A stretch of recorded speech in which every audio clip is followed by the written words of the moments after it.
بسم اللہ الرحمن الرحیم۔ شروع اللہ کے نام سے جو بڑا مہربان نہایت رحم کرنے والا ہے۔ ناظرین کرام، کبھی آپ نے سوچا ہے کہ ایک ایسی چیونٹی جسے ہم پاؤں تلے روند دیتے ہیں، وہ بھی اللہ کے نزدیک اتنی اہم ہے کہ ایک نبی علیہ السلام کا توجہ کے مرکز بن جائے۔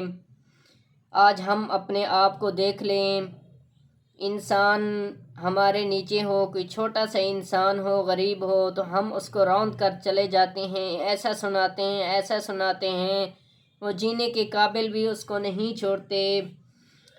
آج ہم آپ کو قرآن کریم میں بیان کردہ ایک ایسا واقعہ سنانے جا رہے ہیں جس میں طاقت بھی ہے، حکومت بھی ہے، علم بھی ہے، اور ان سب سے بڑھ کر عاجزی اور شکر ہے۔ یہ واقعہ حضرت سلیمان علیہ السلام اور ایک ننھی سی چیونٹی کی فریاد کا ہے۔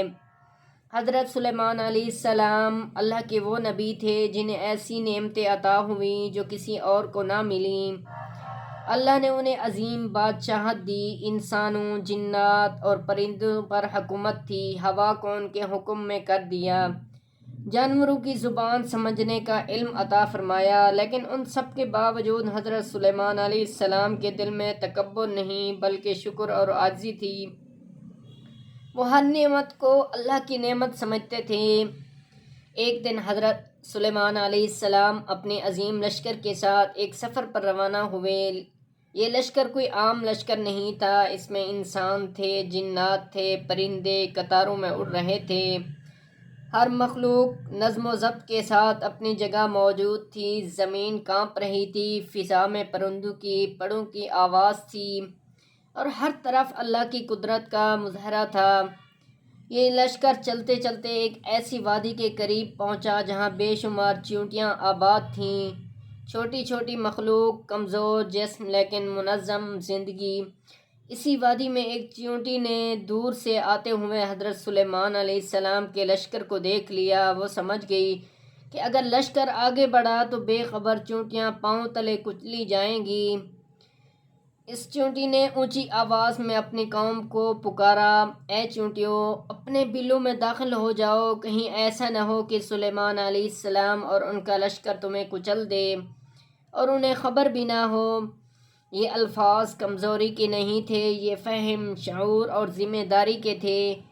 وہ چیونٹی الزام نہیں لگا رہی تھی بلکہ کہہ رہی تھی کہ وہ نبی علیہ السلام ہیں، جان بوجھ کر ظلم نہیں کریں گے۔ اللہ نے حضرت سلیمان علیہ السلام کو اس چیونٹی کی بات سنوا دی۔ جو ہی یہ الفاظ حضرت سلیمان علیہ السلام کے کانوں تک پہنچے، آپ علیہ السلام رک گئے، لشکر ٹھہر گیا، فضا خاموش ہو گئی، اور ایک نبی علیہ السلام ایک چیونٹی کی بات پر مسکرا اٹھا۔ یہ مسکراہٹ غرور کی نہیں تھی، یہ شکر کی مسکراہٹ تھی۔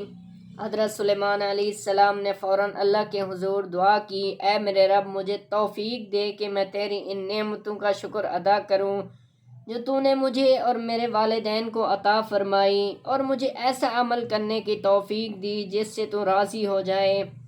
یہ دعا ہمیں سکھاتی ہے کہ حقیقی عظمت میں شکر ہے، نہ کہ اقتدار میں۔